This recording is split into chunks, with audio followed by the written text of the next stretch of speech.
네, 정의당 주간정치 이슈 11월 1일 금요일 방송입니다. 원래 목요일에 해야 되는데 제가 휴가라서 금요일로 밀렸습니다. 좋습니다. 돌아가면서 인사들 해주시죠. 일단. 네, 안녕하세요. 오늘 공수처 논의하는데 법 없이도 살 사람 오연주라고 합니다. 네. 앞에 멘트가 생겼네요. 다음에 바꿀 거예요. 아, 좋습니다. 안녕하세요. 법 없어야 살 사람. 정의당의 그 모욕감을 안겨주는 사람들을 질타하고 있는 김 실장입니다. 김종철입니다. 아, 무법자시네요. 법이 없어야 살 수. 법이 없어야 살 수 있어. 그럼 전 무슨 말 해야 되나 또 고민돼. 네, 저는 노동하는 정치인 목수 유상진입니다. 언제나 항상 좋은 걸 하시네요. 원래 제 직업이 목수거든요. 네. 오늘은 일단은 지난주에 예고를 드렸던 대로 공수처 얘기를 해보려고 하고요.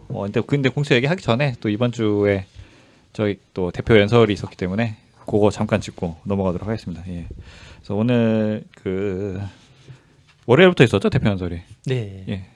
그리고 저 심상 대표님도 목요일 날 연설이 있었습니다. 어떻게들 보셨는지 짧게 좀 얘기해 주시죠. 비교를 해주셔도 좋고 아니면 이런 부분들은 좀 주의 있게 보고 넘어갔으면 좋겠다는 지점도 있으시면은. 네. 다 눈치만 보는 거예요? 우선 이번에 심상정 대표님 연설이 우리 각 지상파에서 생중계로 다 나갔습니다. 그렇죠. 네, 새로운 또 이 길을 열으셨습니다. 늦게 얘기를 하시니까 제가 휴가 가갖고서는 찜질방에 있었는데 찜질방에 딱 지나가는 TV에 나오더라고요. 그래서 깜짝 놀랐어요. 어디서 익숙한 목소리가 들려요. 그래서 딱 TV에 나오고 있어서. 지금까지 비교섭 단체 대표 연설을 한 번도 공중파나 이제 이렇게 방송에 나온 적이 없었다고. 없었다. 전례가 없었다고. 아니 있었어요. 있었어요? 지상파에선 있었다는데? 있었어요. 그래요? 노회찬 원내대표 MBC에서 생중계했었어요. 그렇군요. 이번에는 근데 되게 여러 채널에서 나와서. 이번에 KBS에서는 그 긴 연설 풀로 다 보여주고. 전례가 없었다는 말은 아니군요. 그렇군요. 네. KBS 정정하겠습니다. 다 했어요? KBS도 했어요? KBS 풀 영상. KBS, MBC 다 했죠. 근데 이렇게 다 그러면 지상파 한 건 처음이겠네. 그때 MBC만 했고. MBC, SBS는 중간에 잘랐어요. 한 10분 틀어주시다가 이제 잘랐는데. 요거 나가도 괜찮으시겠어요? 이렇게 서로 경쟁을 붙이는 거지. 그럼요. 근데 KBS는 풀로 보내드렸는데. 네, KBS. 잘했어요. 어쨌든 당의 위상이 좀 많이 올라갔다 이런 느낌도 드네요. 네. 또 다른 연합뉴스 TV에서도 풀로 보여줬습니다. 내용에 대해서도 얘기 좀 해주시죠. 네. 사실은 이인영 민주당 원내대표, 그다음 한국당 나경원 원내대표, 오신환 바른미래당 원내대표 이제 세 분이 연설하고 심상정 대표가 마지막으로 했는데, 그러니까 국회법상으로는 세 분은 연설이고 비교섭은 발언이죠. 발언인데 시간도 짧고 시간이 이제 교섭단체 한 45분. 우리는 한 20분 정도. 저희 넘겼다고. 네. 자유한국당 장난. 논평에 시간 넘겼다고. 시간을 넘겼다고 논평에다가 넣었습니다.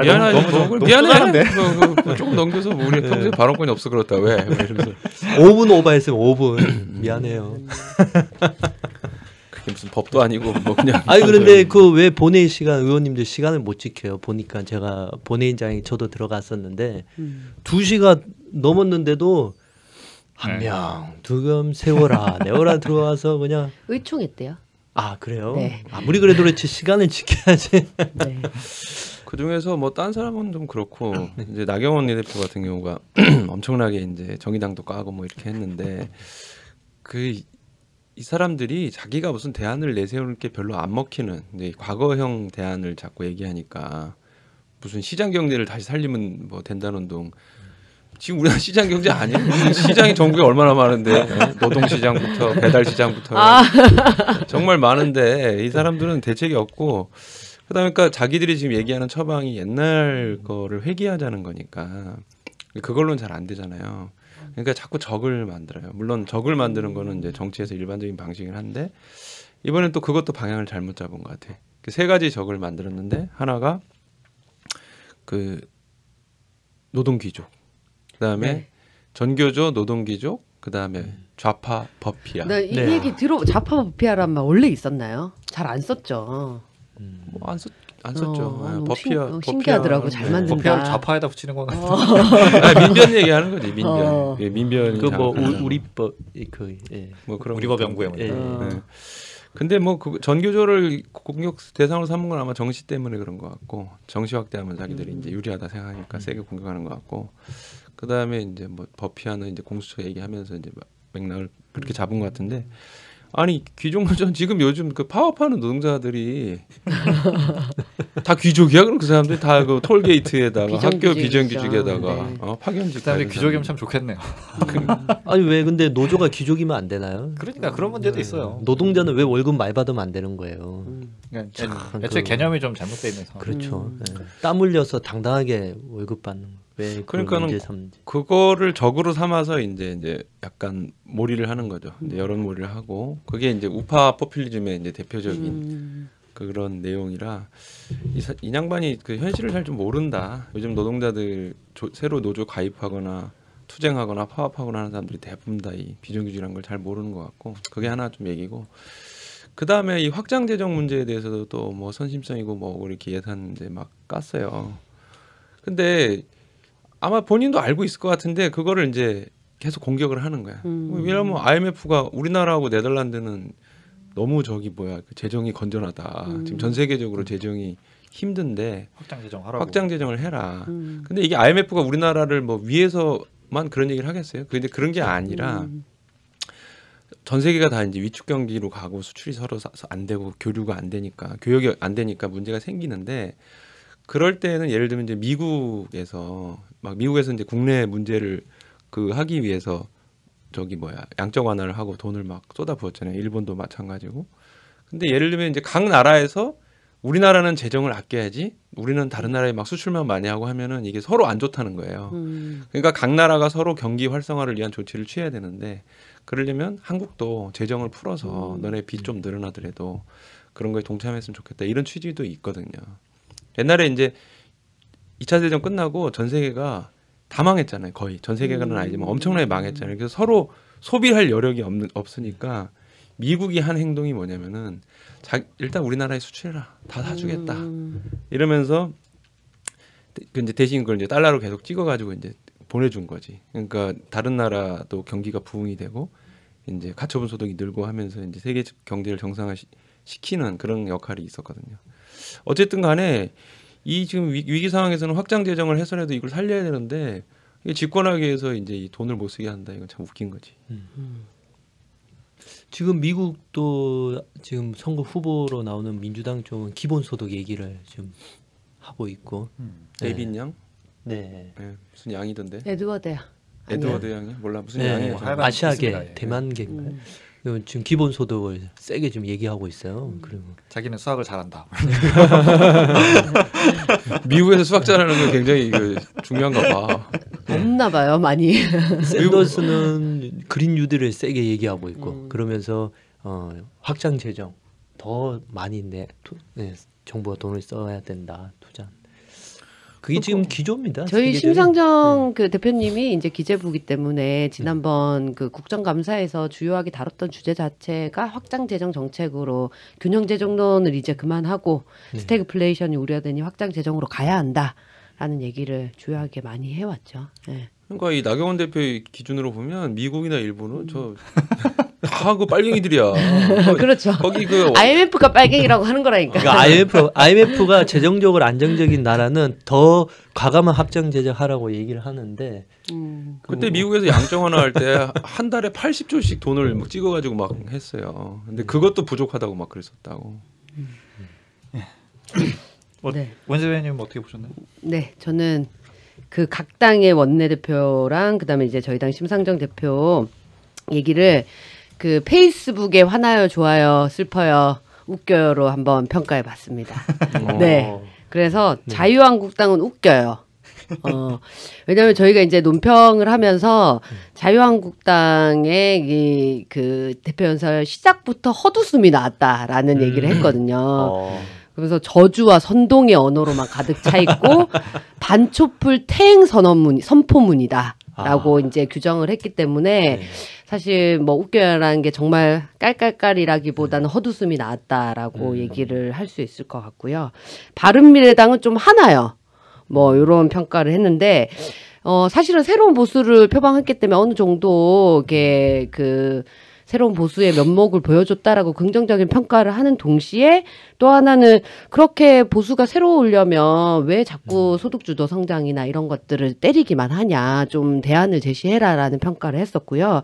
또 하나는 국회의원들에게 선거법 개정 관련해서 자유투표 하자는 좀 약간 말도 안 되는 소리를 하는 바람에 저희를 되게 화나게 했던 그 바른미래당 내부 상황을 얘기하는 거지. 그러니까 어차피 내 말 안 들으니까 자유투표해. 그런 것 같아요. 그리고 더불어민주당은 좀 슬퍼요. 네, 슬픔과 사실 하남이 같이 공존하는데 그래도 좀 이렇게 무게추를 슬퍼에 두자면 뭐 여러 가지 공존 경제 얘기 많이 했는데 여전히 그 주 52시간제 문제나 이런 것들이 노동개혁이 후퇴하고 있기 때문에 슬퍼요라는 얘기를 하고 있고요. 저희는 좋아요. 우리 당에 좋았던 건 제 관점에서 되게 좋았던 거는 국회의원 세비 삭감 관련해서 그거를 최저임금과 연동하자라는 발상은 굉장히 좋았던 것 같아요. 그러니까 자연스럽게 최저임금은 무조건 낮아야 된다라는 인식이 아니라 최저임금도 높아질 수 있다, 높아져야 한다라는 거를 자연적으로 떠오르게 하는 게 굉장히 좋은 이제 화두였다라고 생각을 하고 다음으로는 마지막으로 얘기했던 청년들 다음 세대를 위한 국회를 만들어야 된다라는 게 저는 굉장히 중요한 메시지였다라고 생각을 하고 20대 30대 의원이 한 50명 앉아 있게. 네, 그렇게 아주 좋았습니다. 그 얘기를 사실 기사에서는 많이 주목하지 않았는데 저는 마지막 메시지로 마지막 국회 연설로는 굉장히 훌륭한 연설이었다라고 평가합니다. 네. 그래서 선거법 개정이 이루어져야 됩니다. 그래서 그 의원 세비 어쨌든 삭감하고 그 다음에 이제 뭐 정확하게 삭감 액수가 나왔던가요? 얼마를 삭감하자. 네, 대략적으로는 올해 그러니까 거기에 내용에는 없는데 이제 추 그 기자들 문의가 있어서 저희의 정책이나 이런 것들은 좀 더 얘기하고 있어요. 네. 대략 그러면 5배 이내로 제한하면 아무리 해도 800 정도 나오더라고요. 그러니까 월? 네, 월 800. 지금은 1,000만 원이 넘는 상황인데 월 800 정도 수준에서. 지금이 이제 1억 5,176만 원인데 이게 최저임금의 7.25배라고 하는데 네. 예. 그러면 대략 지금이, 20% 삭감 정도 되겠네. 그렇죠. 네. 25%까지 되는 걸로. 삭감해야 돼. 그러니까 뭐 과감한 삭감. 한 1억 받게 된다고 생각하면 되겠네요. 그래도 더 삭감해도 많다고 돼. 하자 예, 예, 많다고 사람들이 어마어마하게 얘기를 하더라고요. 네. 근데 저도 뭐 이 세비 문제에 대해서는 그 뭐 내리는 게 뭐 찬성을 하는 편인데 근데 네. 이게 되게 좀 복잡한 문제. 그러니까 이게 실무적으로 가면 약간 복잡한 문제들이 있거든요. 이렇게 되면은 보좌관보다 못 받게 되는 경우가 생긴다거나 뭐 이거 이상하잖아요. 그것도. 그게 보면 네. 장관이 1억 7천만 원이고 차관이 1억 5,600만 원이거든. 국회의원이 차관보다 못 받는 수준이 아니 됩니다. 다 네. 깎아. 근데 뭐 사실 국회의원이 뭐 세비 받고 사는 것도 아니고. 다 깎자란 발언 그런가요? 근데 이거 세비 최저임금 연동 상한제가 이번 첫 얘기가 아니고 이미 총선 정의당 때. 예, 네. 총선 때 이미 나왔던 얘기였습니다. 네. 뭐 말고도 이제 신뢰 회복을 위한 5대 국회 개혁이라 해갖고 이제 보좌진도 9명에서 5명으로 줄이고 이제 셀프 금지 3법, 뭐 세비 인상, 외유성 출장, 뭐 식구 감사 이런 거 하지 말자, 뭐 이해충돌 방지, 뭐 국회의원 국민 소환제도 이런 거 5개를 말씀하셨는데 보좌진 줄이는 거에 대해서도 이렇게 저렇게 말들이 많이 있던데요. 보좌진들은 당연히 반발하겠죠. 근데 저는 이게 이제 국회의원 세비 깎는 거는 좀 가차없이 그냥 하는 게 좋다고 보는데 보좌진을 줄이는 거는 약간 줄이긴 줄여야 돼요. 왜냐하면 의원을 늘리려면은 네. 당연히 보좌진을 줄여서 총액을 돼 있어요. 보좌진들이 국회의원이 돼야죠. 그래도 되고 어쨌든 그런데 이제 그 9명 중에서 예를 들면 이제 의원을 10% 증원을 하게 되면은 그 보좌진들까지 다 치면은 상당히 액수가 늘어나잖아요. 그래서 9명 중에 8명 정도로 일단 단계적으로 줄이고 그다음에 더 줄일 필요가 있으면 이렇게 하면은 예산이 별로 늘어나지가 않잖아요. 그렇게 네. 따져보면은 그렇게 갔어도 될 것 같아요. 사실 지역구를 폐지해 버리면 100% 그렇죠. 비례제하면은 지역 보좌관들 다 없어도 되기 때문에 근데 이 지역구 문제도 확 나도 줄일 고민을 수 많이 해봤는데 있습니다. 사실은. 스웨덴이나 이제 노르웨이나 덴마크 같은 이제 완전 연동형이죠. 그러니까는 그냥 거긴 그냥 완전 비례대표제인데 지역구가 없단 말이에요. 그 지역구는 이제 지역구의원이나 지역구 뭐 그 대표자들이 하는 거로 이렇게 돼 있는데, 근데 이 국회라고 하는 곳이 어떤 지역 문제에 대해서도 그 발언을 할 수 있는 부분들이 좀 있긴 있어야겠구나라는 생각이 들더라고요. 그러니까 대표적으로 우리나라가 균형 발전이 안 돼 있다 보니까 네. 그렇잖아요. 그러다 보니까 지역 문제에 대해서도 조금 발언을 하면서 그렇게 할 만한 게 필요하겠구나. 그러니까 그러다 보니까 내 생각은 독일처럼 지역구도 있고 하지만 전체 의석은 그 정당 득표에 연동되는 이 연동형이 우리로서는 현재는 좀 타당한 방법이 아닌가 싶더라고요. 네. 네. 근데 또 이 지역이 서울에 의원들이 집중돼 있다 보니까 당연히 수도권 중심의 법안 발의가 많이 되고 인구수에 따른 네. 국회의원 선출이니까 지역에는 사실. 뭐 저희만 해도 여주 양평 2개 지역 묶어갖고 한 명 나오니까 다른 강원도 이런 데는 3개 군을 뭐 하나에 묶어갖고 그쪽에 한 명. 5개 그러면은 국토 균형 발전상 수도권 집중밖에 안 돼. 의원이 그쪽으로 집중되니까. 며칠 전에 의원직을 잃으신 황영철 전 의원이 거기 지역구가 서울에 11배가 된다면서요. 크기가 네. 서울 몇 배라 하더라고요. 아니 그러니까요. 너무 뭐한 힘들긴 4-5개 지역 하나 묶어서 한 명 국회의원 내기도 하고 그렇네. 면접. 근데 우리나라도 그렇고 세계적으로도 그렇고 이게 이제 전국토가 골고루 가는 경우는 별로 없는 것 같고 발전하는데 네. 어차피 큰 광역이라고 그래도 예를 들면 어떤 메가시티 같은 걸 둬가지고 그 거점과 그 거점 주변으로 사람들이 몰리는 건 어쩔 수가 없다. 일자리 같은 경우도 그렇게 갈 수밖에 없는 현실이지 않나 좀 싶어요. 저 최근에 압축 도시라는 표현 혹시 들어보셨어요?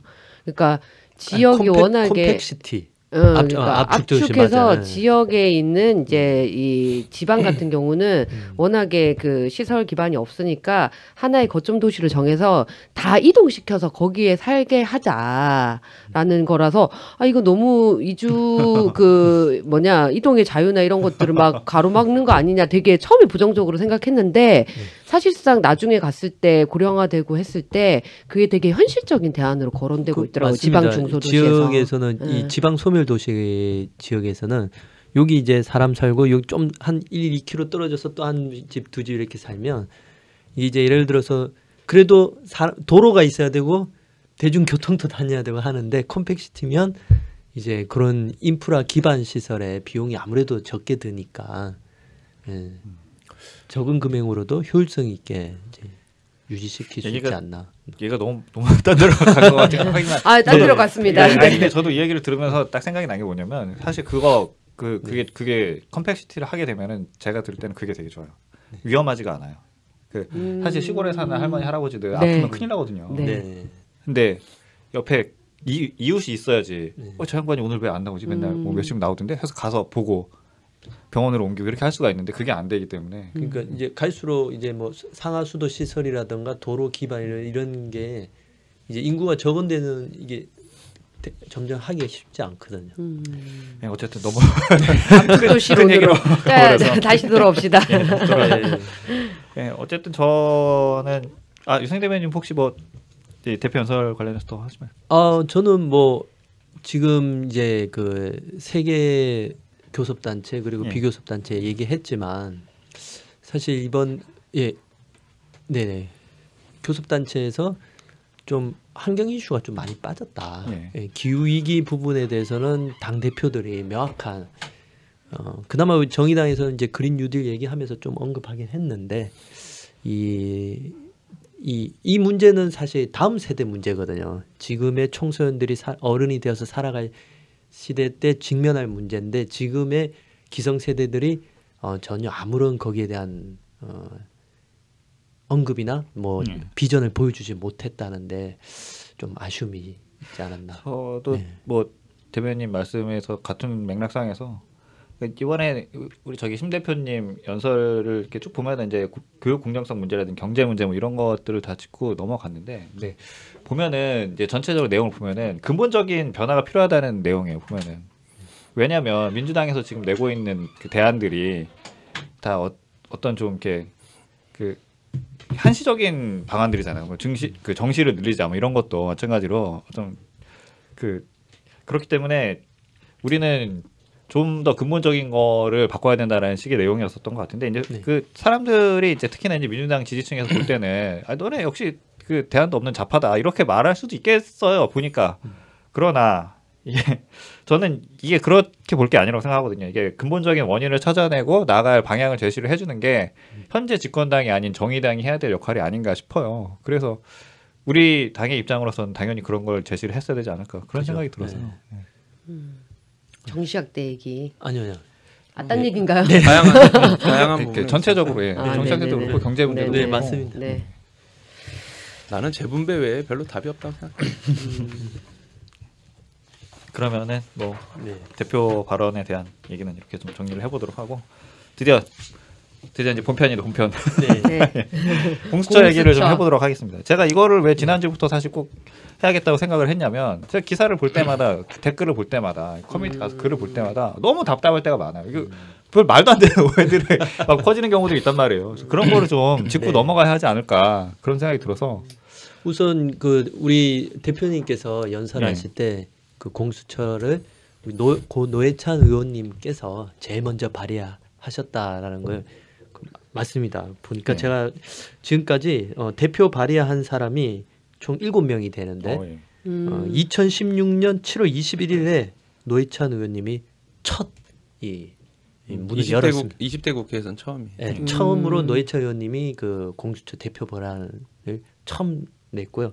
그 뒤로 이제 뭐 박범계 의원, 뭐 양승조 의원 이렇게 쭉쭉 나왔는데, 네 근데 사실 맞습니다. 지금 이 문재인 대통령이 탄생하게 된 것도 보자면 그런 이런 과정 그 공수처가 있었으면 진작에 때려잡을 사람들이 그 이상한 짓거리를 하다가 이렇게 된 거 아닙니까? 검찰 그러니까 특히 한국당이 이전에 이제 검찰이 거의 장악한 그러니까 검찰 출신들이 장악을 했다고 봐야 되죠. 뭐 황교안, 법사위원장. 홍준표, 우병우. 그다음 우병우, 김기춘. 그러니까는 이제 검찰 내에 이제 굉장히 많은 커넥션을 만들어 놓고 그러면서 이제 검사들을 통제하다 보니까 뭐 이제 누구예요 저기 윤석열 같은 사람 날리고 최동욱 같은 사람 뭐 혼외자 문제로 걸고 넘어져가지고 다 그냥 말 안 들으면 다 날린 거 아닙니까? 그렇게 하면서 사실은 이제 죄를 지어도 들키지 않으면 된다. 그러려면은 이걸 파고드는 검찰을 통제하면 된다. 이제 이런 거였는데 그러다 보니까 공수처가 당연히 필요하고 그다음에 근데 나 이 통계가 좀 맞는지는 모르겠는데 어쨌든 김종민 의원이 민간인 기소율은 검사한테 수사받으면 42%인데 검사 기소율은 이제 0.13%, 판사 기소율 0.42% 이제 다 보셨잖아요. 근데 이게 5년 통계라는데 0.13%가 나오려면은 내 계산으로는 한 700명 정도가 조사를 받았어야 돼요. 어떤 혐의로. 그 중에 한 명 정도가 기소가 돼야 0.13%가 나오거든요. 그렇잖아요. 검사의 숫자를 봤을 때 검사가 2,800명 정도 돼. 2,400명인가 그래요. 그럼 같은 놈이 그렇게 많이 조사를 받은 애인가? 어쨌든 0.13%라고 하니까 그냥 안 받았다는 거죠. 거의 그러니까 그 통계를 보자면 그 노회찬 의원님 그 법률 했을 때도 제안에 보면 여기 이제 앞에 나와요. 이제 그 법률안 내놓고 제안 이후에 지금 대한민국에서는 현직 검사장이 120억 원이 넘는 뇌물을 받은 혐의로 긴급 체포되어 구속되는 사상 초유의 일이 벌어졌다. 그리고 전직 검찰 고위 간부가 15억이 넘는 세금을 탈세한 혐의로 기소되고 몰래 변론 등 정관예우 비리를 통해 수백억 원의 사건 수임료를 벌여들였다는 의혹이 제기되고 있다라고. 요 두 가지 보니까 120억 원 뇌물은 그 진경준 검사장, 네네. 그 넥슨 대표로부터 그 주식을 거의 공짜 주식을 받아서 이렇게 남겼는데 아니, 차익을 120억 남겼는데 진짜 곰곰이 생각해 보면 네. 이 사건이 사건을 덮어서 그렇지 정말 별일이 다 있었어요. 찾아보면. 근데 이 진경준 검사장은 4년 구형을 받긴 했는데 다른 이유로 그 일자리 그 뭐 이렇게 일자리가 아니라 그 다른 걸로 이렇게 해서 4년 구형을 받았는데 뇌물 일감 몰아주는 뇌물 그 이렇게 받았는데 실제 이 120억 관련해서는 무죄 판결을 받았어요. 그래서 120억은 한 푼도 추징하지 못했고 여전히 몇 년 살고 나오면 이제 갑부가 네. 돼 있는 거네. 개혁 갑부가 돼 있죠. 또 그다음 15억 그 세금 탈세한 것도 그 저 정운호 게이트 이제 네이처 리퍼블릭의 네, 그것도 정운호 컸죠. 게이트의 이제 그래요. 홍만표 변호사 전직 검사장 출신이 정관예우를 통해서 이 뒤를 봐주고 해주고 그러니까 수임료 축소하고 이 공수처에 대해서 이제 어차피 좀 이따 알아보긴 하지만 공수처 수사 대상이 7,000명 정도 되거든요. 예. 그러니까 대통령, 장차관, 국회의원, 국무총리, 그다음에 이제 그 뭐 고위 경찰직, 군장성 뭐 이런 건데 여기에 가장 크게 차지하는 게 검사 전원, 그다음에 판사 전원이 있거든요. 그러니까 사실은 나머지는 다 고위 공직자예요. 앞에 부른 사람. 네. 근데 검사 전원하고 판사 전원은 예를 들면 검사 말단 검사가 무슨 고위 공직자인가 이렇게 볼 수 있는데 공직자 고위공직자죠. 아니요. 그렇게 따지면은 그 장차관이 아니라 행정부에서도 5급들 다 5급들도 네, 다 네. 해야 되는 거죠. 근데 네. 검사는 일단 좀 조금 위상이 다르지만 검사 판사도 시작할 때는 5급이잖아요. 근데 이제 좀 옛날부터 다른 의미를 부여하고는 했는데 그래서 제 생각으로는 이 7,000명 중에 검사 판사가 차지하고 있는 숫자가 5,600명이에요. 그 얘기는 다시 얘기하자면 사실은 이 법안이 검찰과 판사. 법원이 제 역할을 하지 못하는 맞습니다. 시대에 태어난 법률이고 네. 맞습니다. 또한 이들과 연계돼 있는 근데 그렇다고 검사 판사만 따로 하긴 그렇잖아요. 그러니까 이들과 연계돼 있는 고위 공직자에 대해서도 같이 그 그러니까 수사할 수 있게 별도의 조직을 만들자라고 하는 게 거라고 볼 수 있죠. 안 그러면은 검찰이 요걸 막기 위해서는 고위 공직자에 대한 커넥션을 강화해서 공수처를 이렇게 해달라 저렇게 해달라 좌지우지할 수 있거든요. 그러니까 그런 면에서 사실은 사법개혁에서 출발하고 검찰개혁에서 출발해서 고위공직자 수사까지 오게 됐다. 저는 이렇게 보이더라고. 사실은 공수처라는 게 이제 부패 방지를 위해서 이렇게 고위공직자를 수사해야 되는 부패 방지 법의 성격이 강했는데 지금에 와서는 이 검찰 개혁에 좀 방점이 찍혀 있는 공수처의 요구가 있다. 이렇게 그렇죠. 좀. 검찰이 그 역할을 안 하니까. 그러니까 약간 공수처의 필요성이나 어떤 현 시대에 왜 필요한가가 조금 방점이 바뀐 것 같다는 생각은 들어요. 근데 이제 노회찬 의원님이 발의하실 때도 그 사상 초유의 검찰 비리 앞에서 무력했다라고 하면서 이렇게 이제 법을 제안했거든요. 사실상 네. 검찰을 그 감사할 기관이 없기 때문에 네. 이렇게 하는 거죠.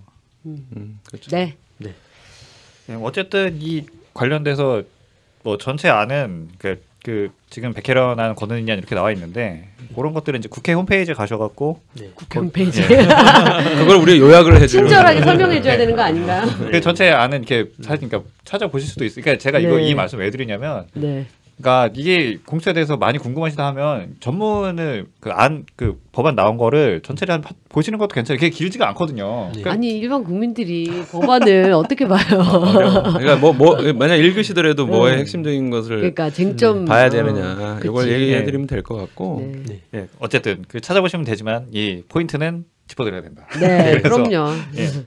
일단 뭐 처장 네. 그 임명을 어떻게 하냐 아, 방식에도 좀 차이가 있죠, 그죠? 이 두 안에 대해 네. 비교도 비교지만은 저는 일단 그 실장님 말씀하신 거에서 연계로 사실 제가 제일 먼저 하고 싶은 게 이거거든요. 이 댓글을 보면은 국회의원 수사대상 안 들어간다며 이런 거 너무 많아. 이거를 일단 한번 짚고 넘어가야 될 것 네. 같아요. 자, 근데, OX 이거 당연히 들어갑니다. 이게 그러니까 제가 이 원문 한번 보시라고 말해 드렸던 것도 앞에 나와요. 이거 수사 대상이 어디인지 바로 앞에 나오게 돼 있어요. 국회의원 빼면 네. 맞아 죽지. 당연히 대통령의 들어갑니다. 친인척까지 다 포함해서 국회의원까지 다 들어가는 거죠. 그렇죠. 근데 이제 그걸 오해하는 말이 생긴 이유는 이 안에는 이 현재 올라와 있는 두 개의 법안 공수처에는 그 이제 우리가 이제 수사라는 말과 기소라는 말을 네. 잘 쓰잖아요. 수사 기소가 이제 분리돼야 된다. 이제 그게 검경 수사권 조정의 내용인데 이 공수처에서도 이제 고위공직자 비리 수사처인데 수사는 앞서 말씀드린 뭐 대통령, 장차관, 국회의원, 뭐 검사, 판사, 전원, 뭐 고위경찰 다 하는데 그러면 그렇게 수사하고 나서 최종적으로 이게 유죄인 것 같다 생각돼서 이제 기소를 해서 재판에 붙이지 않습니까? 근데 그 기소 대상 그 공수처가 기소할 수 있는 대상이 누구이냐? 자기가 수사한 기록을 검찰에 넘겨서 검사가 기소하게 할 수도 있고 아니면 자기가 직접 기소할 수도 있는데 이 법안에 둘 다 검사, 판사 그리고 경찰 고위직은 공수처가 기소까지 할 수 있게. 왜냐하면 검사, 판사 수사한 거를 검사한테 그렇죠. 주면은 자기를 수사한 거를 자기 보고 기소하라고 기소할 수가 거기 없죠. 때문에. 그래서 이거는 이제 검사, 판사, 고위 경찰은 그 기소까지 공수처가 담당하는데 나머지 국회의원, 장차관까지도 기소를 할 수 있게 된다 했을 때는 너무 큰 권력 기관이 된다. 너무 큰 권력 기관이 되고 수사와 기소가 지금 현재 검찰에게 일어나 돼 있기 때문에 그 검찰권이 너무 비대해졌다라고 하는 문제를 방지하기 위해서 수사만 하고 나머지 이런 고위공직자 이제 아까 말한 대통령, 국회의원, 장차관 이런 사람들은 기소권을 넘긴다는 거죠. 그러니까 그걸 오해하시는 것 같아요. 그러니까 이게 저는 이렇게 설명하다 보면은 되게 웃긴 게 그러니까 자유한국당이나 이런 데서는 기소권을 갖고 있다라고 해서 되게 문제시 삼는 거잖아요. 그 기소권까지 가지면 안 된다 저런 권력기관이. 근데 이걸 비판하는 사람들은 국회의원 기소 못하는 게 뭐 그게 무슨 공수처냐 이렇게 비판하는 사람들도 있는 거예요. 아니 그 근데 일반적인 상식, 예. 그 보통 상식에 부합하는 말이긴 해요. 근데 이게 그렇게 될 경우에는 이 너무 세지는 거고 제가 볼 때는 사실상 제가 볼 때 이 공수처 법은 검사 판사 기소가 핵심이에요. 그러니까 검사 판사를 기소할 수 있느냐 없느냐 그게 핵심인 거고 나머지는 쟤네만 하자고 하면 너무하니까 우리도 그럼 수사 받을게 이렇게 해서 내놓은 거라고 저는 보이기 때문에 핵심은 물론 우리 검찰의 기소 독점에 대한 권력 분산인데 그렇죠. 기소권을 검찰만 갖고 있다 보니까 다른 데서는 아무리 검찰이 기소를 안 해버리면 이 사람은 어떻게 할 수가 없거든. 재판에 넘길 수가 없단 말이에요.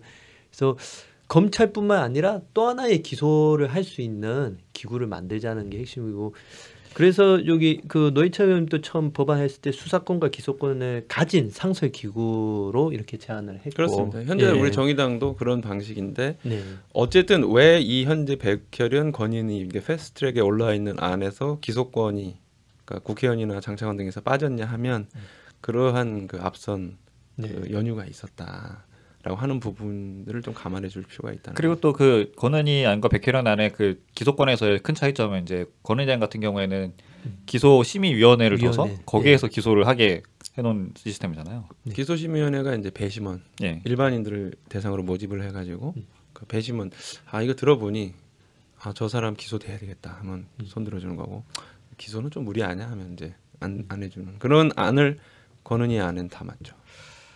네, 뭐 이건 평가하기에 따라 좀 다를 수도 있겠는데 이게 사실 일반 범죄가 아니라 만약 공처에서 수사를 하게 된 범죄라면 대단히 복잡한 범죄들 가능성이 높잖아요. 그렇죠. 이게 권력자들의 범죄이기 때문에 그래서 좀 전문성을 가진 사람이 해야 어떤 판단을 해야 되지 않겠느냐 이런 의견도 있긴 하던데.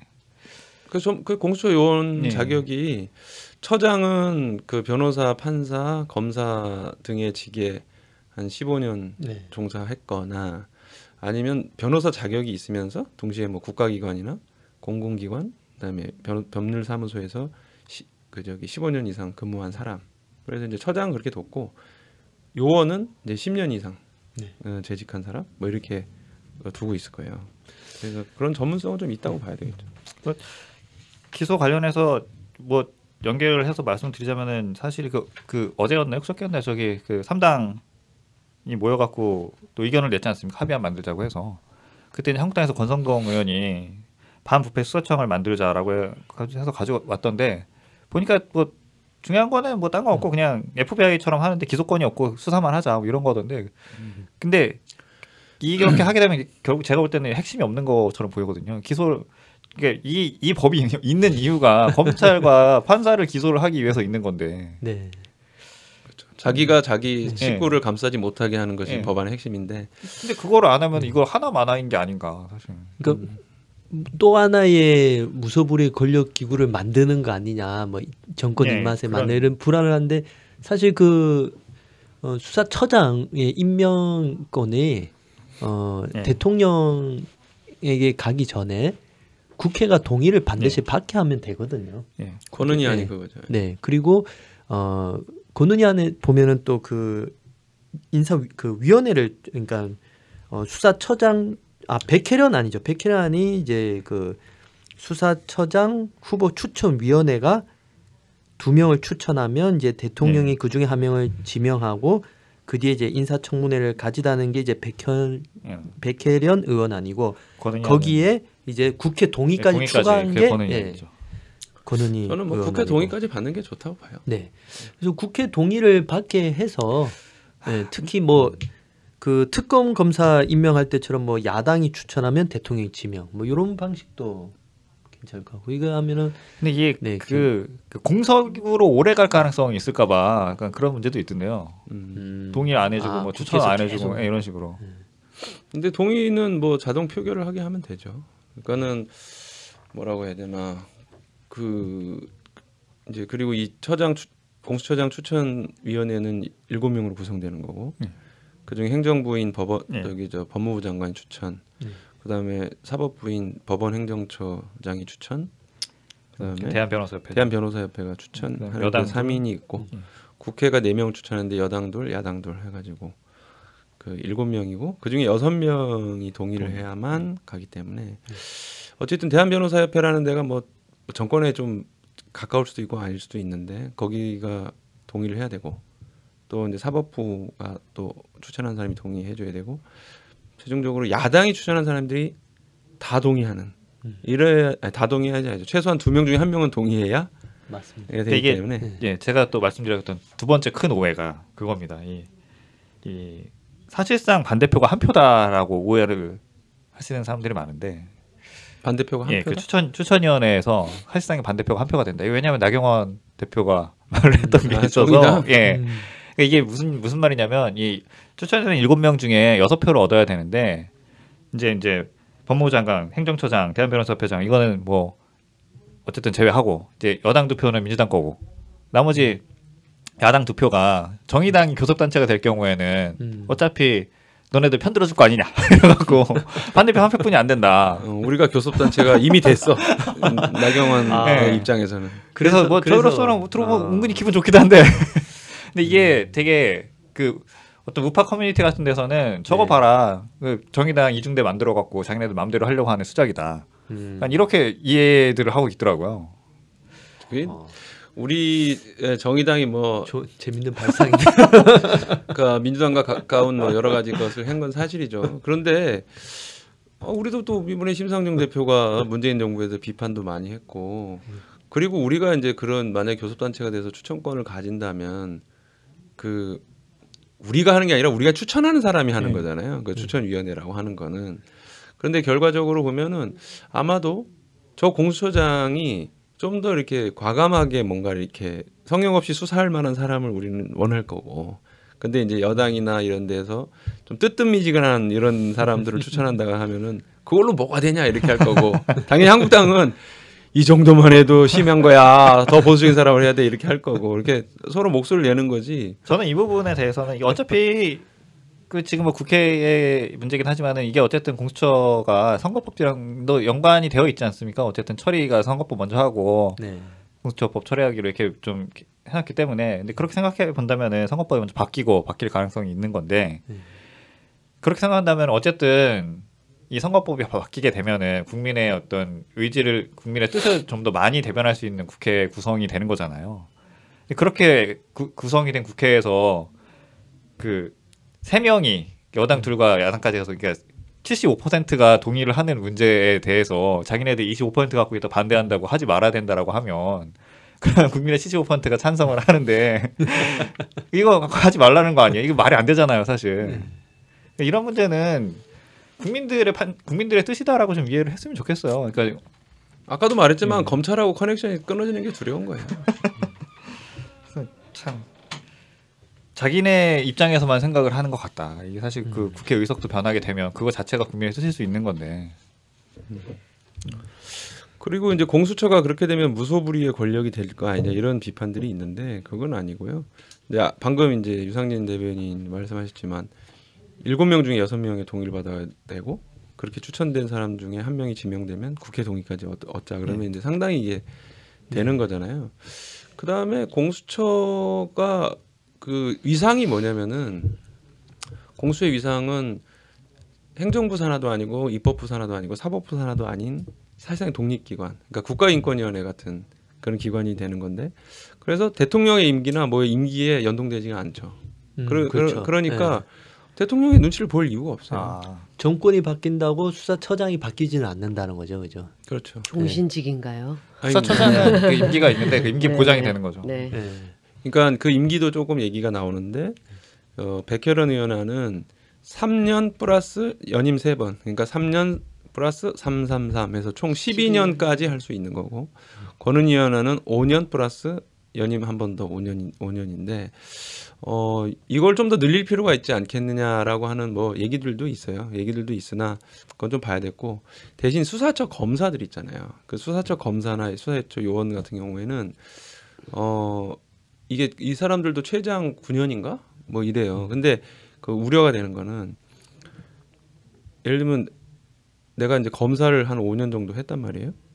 5년 정도 아니 한 10년 정도 했단 말이죠. 그러면 그다음에 30대 이제 중후반에 내가 이제 공수처에 가서 뭔가 제대로 뭘 해보겠어 이렇게 했는데 자기가 임기가 아무리 느려도 10년밖에 안 된다 그러면 40대 말에 그만두고 나와야 되는데 그런 경우에 막판이 되면은 어디에 좀 잘 보여야 되지 않나 이런 네. 의혹 그러니까 어떤 유혹에 휩싸일 수 그리고 이 있다. 공수처 법상 그 이제 공수처 검사였다가 나오게 되면은 되게 제한이 많잖아요. 뭘 할 수 없고. 아무것도 이해충돌 못하는. 방지를 위해서 2년 3년 뭐 동안 뭘 제한을 이제 못하고 그런 게 되게 하죠. 많으니까. 아까 뭐 34살에 젊은 나이에 갈 데가 없어지는. 아니 근데 아니, 그 그건 경력이 44살, 44살, 45살 뭐 이럴 때. 경력이 15년 이상 된 사람이 그 추천 대상이 되게. 아니, 아니 처장은 공수처장은 처장은 그런데 그렇죠. 아 나머지 그냥 밑에 일반- 예. 일반 검사들. 아 그렇죠, 그렇죠. 일반 검사는 대략 한 10년, 네, 10년이에요, 맞습니다. 10년. 네. 10년 경험이 있어야 되니까 30대 중반에 갈 가능성이 가능성도 꽤 있죠. 있어요. 예, 네. 예. 뭐 그럼 40대 중반에 퇴임하면 이제 아무데도 못 가는 상황이 벌어지니 문제 좀 그 수사 요원 정도는 좀 임기를 늘려야 되지 않냐 이런 아, 제가 의지시죠? 잘못 얘기했네. 제가 잘못 5년 10년? 12년, 10년이 검사, 수사처 검사의 임기고요. 네. 공수처장의 임기는 아 이게 저기네. 공수처장이 3년밖에 안 되네. 백혜련이. 3년밖에 안. 네. 그리고 권은희 의원도 2년 플러스 2년에서 4년이고. 네. 그러니까는 요거는 조금 더 보장을 해줘야 되지 않냐. 공수처장도 네, 그렇죠. 그러니까는 왜냐하면은 너무 짧으면은 그걸 저는 사실은 요원은 되게 길어야 된다고 생각하는데 공수처장은 뭐 예를 들면 어쨌든 이렇게 정권의 염두를 두지 않는다고 하더라도 4년 5년 이상 넘어가는 게 적절한가라는 생각은 좀 들어요. 그러니까 이제 그건 판단해볼 문제인 것 같아요. 여기 이제 저기 백혜련 의원은 3년 네. 아닌데 3년을 하기 위해서 이렇게 다른 거 막 팽개치고 나와서 할 처장, 특히 이 처장은 끝나고 나면 진짜 할 수 있는 게 제한이 엄청 많아요. 그렇게 네. 그렇게 되면 되게 힘든데 그걸 하려는 연금을 사람들이 주면 안 될까요? 한 개인을 위해서 그렇게 하기는 어려울 것 같고 그래서 네. 이제 한상희 교수 같은 경우는 그 임기 4년으로 하되 한 번 정도는 중임하게 하자. 그러면 대략 8년이면 공수처장으로서 어떤 명예도 있고 그다음에 자기가 그 정도에는 상당히 뭔가 자리 잡아갈 수 있지 않겠느냐라고 하는 이런 대신에 이제 중간에 뭐 불신임 같은 것도 할 수 있고 뭐 이렇게 해놓자라고 하는 게 그 아니긴 합니다. 그리고 네. 공수처 요원도 이제 10년 내지 12년 정도 그 되는데 그것도 좀 더 보장을 할 필요가 있지 않냐 이런 얘기인 것 같아요. 저 공수처장의 미래를 그렇게 많이 걱정할 필요가 있을까? 어떤 사람이 명예직으로 지원하느냐. 잘 살 것 같은데요. 예. 네, 뭐 제가 뭐 이렇게 엄청 고집하지 않겠습니다. 네. 먹고 사는데 문제가 있는 분들은 아닐 텐데. 그러니까요. 근데 자신들이 갈 수 있었던 혹은 누릴 수 있었던 것들이 상당히 클 수 있는 사람이기 때문에 네. 그런 거에 대해서 좀 흔들리지 않을 만한 안전장치 정도는 있어야 된다는 그런. 그리고 이 처장은 그만두고 나면은 공수처장 그만두고 나면 할 수 없는 직들이 몇 가지 있는데 꽤 많거든요. 근데 그 중에서 가장 중요한 것은 제가 보니까 대통령과 관련된 그러니까 대통령이 지명하거나 대통령을 보좌하거나 대통령과 관련된 일을 할 수는 없게 돼 있어요. 그러니까 그만큼 대통령과 관계를 되게 단절시키려고 노력을 해온 그런 법안이라고 보시면 될 것 같아요. 뭐 수사처 검사들 얘기가 나와서 또 세 번째 제가 가져온 이 오해들. 네. 수사처 검사를 민변으로 다 채워버릴 것이다. 이런 두려움에 떨고 있어요. 그리고 우파 커뮤니티 가면 누가요? 일베 이런 데 가면은 네. 저게 정말 악법인 이유가 이거다. 그래서 민변으로 다 때려 놓을 것이다. 그런 걱정들을 되게 많이 하고 있는데 사실 이게 그 어쨌든 법상으로는 가능합니다. 예. 뭐 불가능한 건 아니에요. 처장이 임명하는 거기 때문에. 근데 이게 사실 우리 입장에서는 그게 뭐가 문제인데 이런 거 아니에요. 그래서 이거를 근데 이게 어쨌든 우리 입장만 볼 수는 없는 거니까 그 보수라고 생각되는 사람들의 입장에서 이거에 대해서는 어떤 식으로 설명을 해줘야 할까요? 아니 그거는 만약에 보수파가 대통령이 되거나 뭐 이렇게 해서 뭐 이렇게 국회도 장악하거나 하면 언제든지 나올 수 있는 말인 거지. 그렇게 되면 뭐 거기는 그 보수파 그 시대를 걱정하는 뭐 보수를 대표하는 변호사 모임이 있죠. 전체를 다 우병우 같은 사람으로 채울 것이다. 그러니까 그거를 뭐라고 할 거야. 어쨌든 그게 그 당시에 한계고 뭐 그런 건데. 그러니까 저는 이 부분에 어쨌든 인사권을 갖고 있는 사람을 잘 뽑으면은 되는 거 아닌가.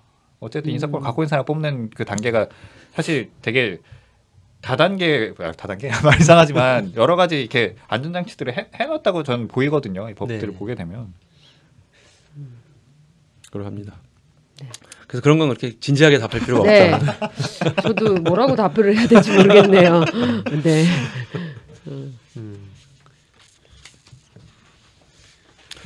그리고 뭐 또 쟁점이 될 만한 게 뭐가 있을까요? 뭐 전 세계적으로 유례 없다 뭐 이런 말 하는 사람들도 있는데 찾아보면 그러진 않더라고요. 많이 있더라고요. 유례가 있어요. 그 영국에서 영국 사례가 일반 사건과 강력 사건에 대한 기소권을 가진 CPS 뭐나 특수 사건에 대해서 수사권과 기소권을 가진 뭐 SF 예, 중대범죄수사처. 네, 중대범죄수사처가 있는 그래서 두 개로 나누어진 경우가 있습니다. 다른 나라들도 사실 이 그 사정기관에 대한 사정기관이 있는 거죠, 다들. 그건 그렇죠. 예, 공수처는 아니어도. 네. 그리고 공수처에 대한 수사는 제가 알기로는 검찰이 하는 걸로 알고 있어서 어쨌든 공수요원이 비리를 저지르면은 그거는 검찰이 해서 어쨌든 상호 견제와 균형을 맞추게 되는데 나는 공수처하고 검찰이 막 서로 막 물고 뜯어지면서 싸우는 그것도 약간 어떻게 보면 우려되기도 해. 근데 물론 뭐 세상의 모든 제도가 뭐 100%짜리가 어디 있겠어요. 현재 잘 안 되는 것을 극복하면서 하나하나 나가는. 네.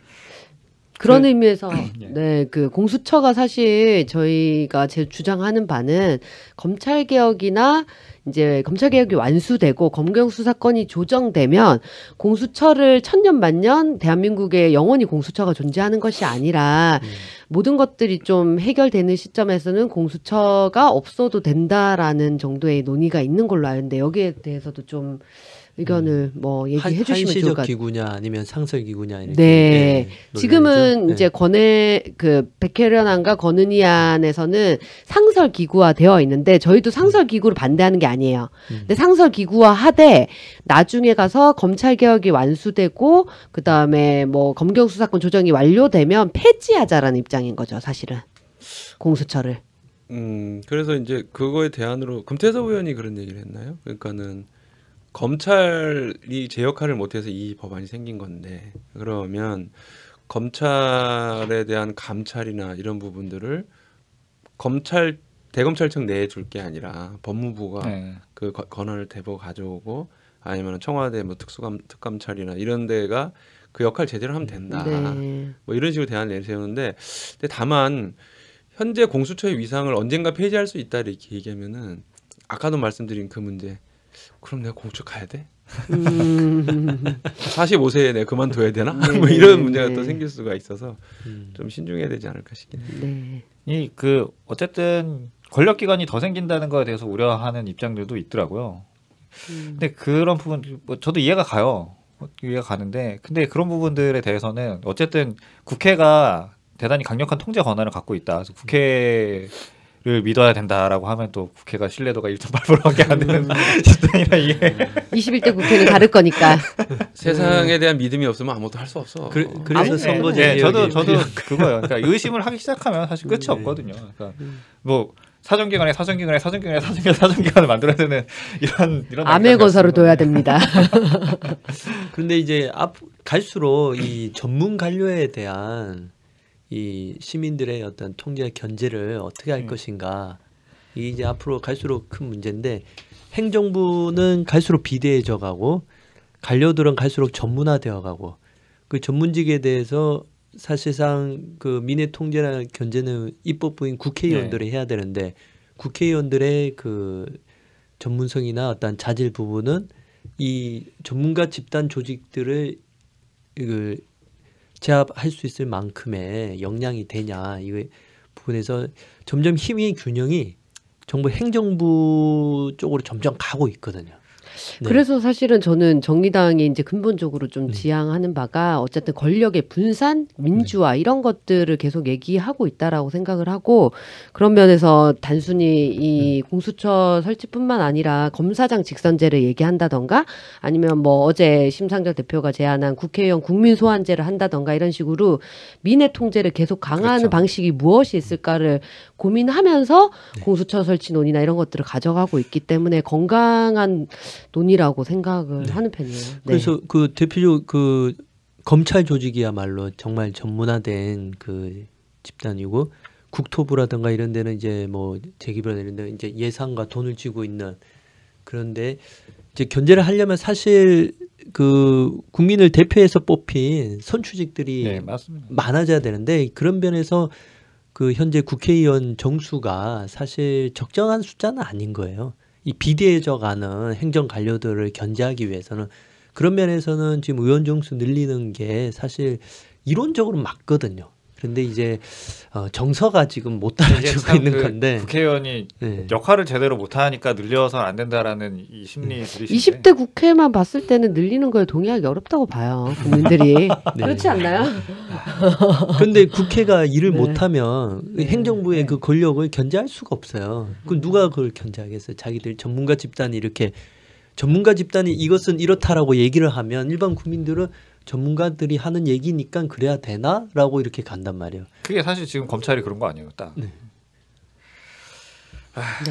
그 전문가들은 자기만 할 수 있는 권한이 있어요. 그러니까 검찰은 대표적으로 기소권, 의사들은 뭐 처방을 할 수 있는 권한, 뭐 이런 식으로 그러니까 내놓지 않는. 진료 행위. 하여튼 그게 이제 전문가들의 특징인데.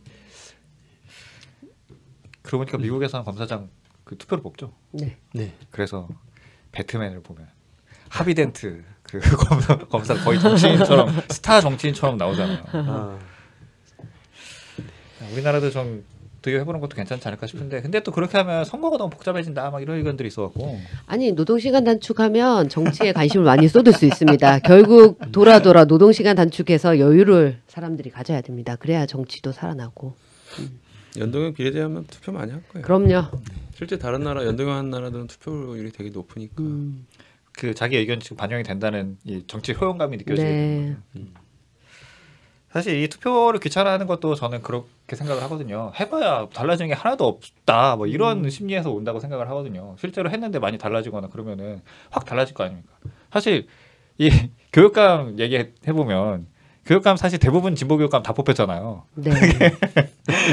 달라지는 걸 느낀 거예요 학부모들이. 그러니까 그게 다 네. 그렇게 된 건데. 네. 이 국회의원 선거나 지방선거 같은 것도 좀 이런 것들이 바로바로 느낄 수 있는 좀 제도가 좀 자리를 잡았으면 좋겠다 이런 생각이 드네요. 네.